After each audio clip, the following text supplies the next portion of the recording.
Hi hello నమస్తే, నేను మీ KV. Army, navy, air force, dog squad ఇవన్నీ మీరు వినే ఉంటారు కదా. కానీ ర్యాట్ స్క్వాడ్ అని ఎప్పుడైనా విన్నారా? అసలు ఇలాంటివి ఉన్నాయని మీకు తెలుసా?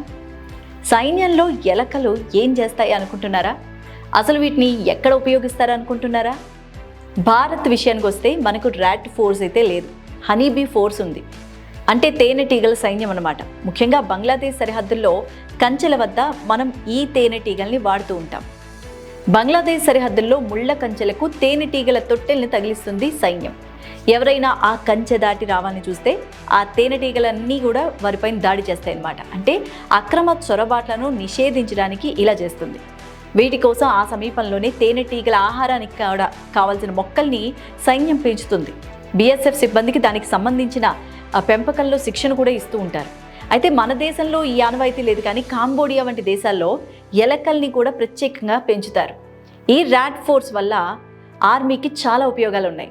సరిహద్దుల్లో శత్రుమూకలు దాచిపెట్టిన ల్యాండ్ మైన్స్ని ఇవి ఈజీగా గుర్తిస్తాయిట. ఆర్మీ చేయాల్సిన పని ఇవి సులభంగా చేస్తాయి. ల్యాండ్ మైన్స్ని వెతకడానికి అవసరమైన ట్రైనింగ్ ఇస్తే ఆ ఎలకలే ఆ పని పూర్తి చేస్తాయి. ఇక్కడ సైన్యం పెంచే ఎలకల్ని హీరో ర్యాట్స్ అంటారు. అంటే మామూలుగా కాకుండా కాస్త పెద్దవిగా ఉంటాయి, పిల్లిలాగా అన్నమాట.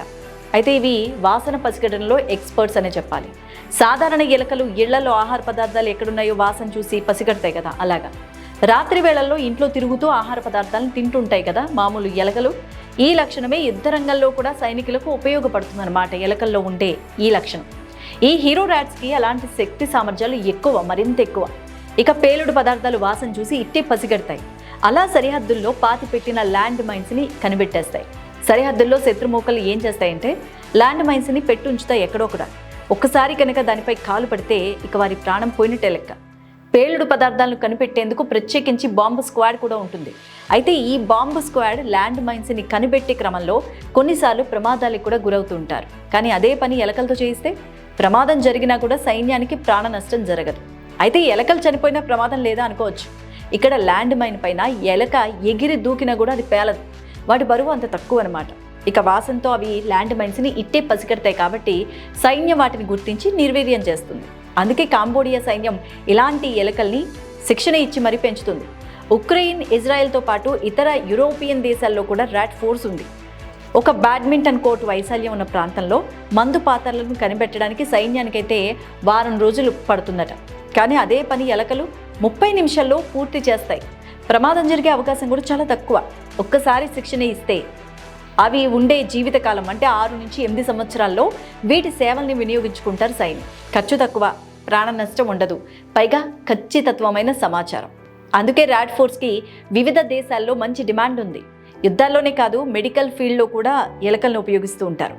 కొన్ని ప్రదేశాల్లో అయితే మెటల్ డిటెక్టర్స్ కూడా చేయలేని పని ఈ ఎలకలతో పూర్తి చేస్తారు. ఇక ఇజ్రాయెల్ విషయానికి వస్తే హీరో ర్యాట్స్ని విమానాశ్రయాల్లో ఉపయోగిస్తోంది.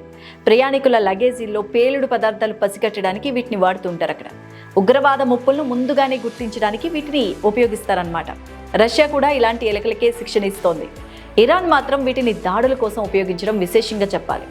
అంటే శత్రు స్థావరాల్లోకి చొరబడ్డానికి, అక్కడికి వెళ్ళి పేలుడు పదార్థాలను పేల్చేసి ఆత్మాహుతి దాడులు చేసుకోవడానికి కూడా ఈ ఎలకలను ఉపయోగించారట. ఎలకలు, తేనెటీగలే కాదు, అవకాశం ఉన్నప్పుడు ఏ జంతువునైనా యుద్ధ రంగంలో ఉపయోగించుకోవడం మానవులకి అలవాటు. ఒకప్పుడు ఏనుగుల్ని వాడేవాళ్ళు, శత్రు రాజకోటల్ని ఎక్కేందుకు ఉడుముల్ని పైకి పంపించేవారు, ఉడుము పట్టు అంటారు కదా, అలాగా. ఆధునిక యుగంలో అయితే అలాంటి అవసరాలు లేవు కాబట్టి వేర్వేరు జంతువులను యుద్ధ రంగంలోకి దించుతున్నారు.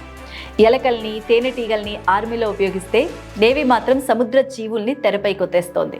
అమెరికా నేవీ మెరైన్ మామల్ ప్రోగ్రాం నిర్వహిస్తోంది. అంటే డాల్ఫిన్స్, సీల్స్ని పోలి ఉండే సీ లైన్స్ని అమెరికా నేవీ పెంచుతోంది.